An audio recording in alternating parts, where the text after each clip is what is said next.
জয়েন্টে ব্যবসা মানে পারিবারিক ব্যবসা, যেখানে ভাই ভাই সকলে মিলে ব্যবসা করেন, বা ধরুন কোনো পার্টনারশিপ বিজনেস যেখানে আপনার সাথে সাথে আরও কেউ জড়িয়ে আছেন এই একই ব্যবসায়, আর হঠাৎ করে তাদের কারোর সাথে মনের মিল হচ্ছে না, কি করবেন ব্যবসায় বুঝতেও পারছেন না, ছেড়েও আসতে পারছেন না, অথচ বেরিয়েও আসতে পারছেন না, অথচ আবার তাদের সাথে সেই পুরনো সম্পর্কে ফিরে আসতে পারছেন না, ভীষণ মানসিক অশান্তিতে আছেন।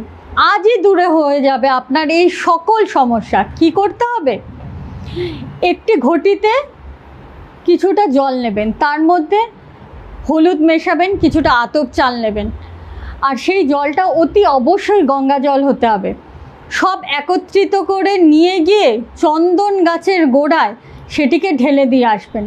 এইভাবে যদি টানা 21 দিন আপনি করতে পারেন, দেখবেন আপনার ব্যবসার সকল জটিলতা দূর হয়ে ব্যবসা শ্রীবৃদ্ধি হবেই হবে।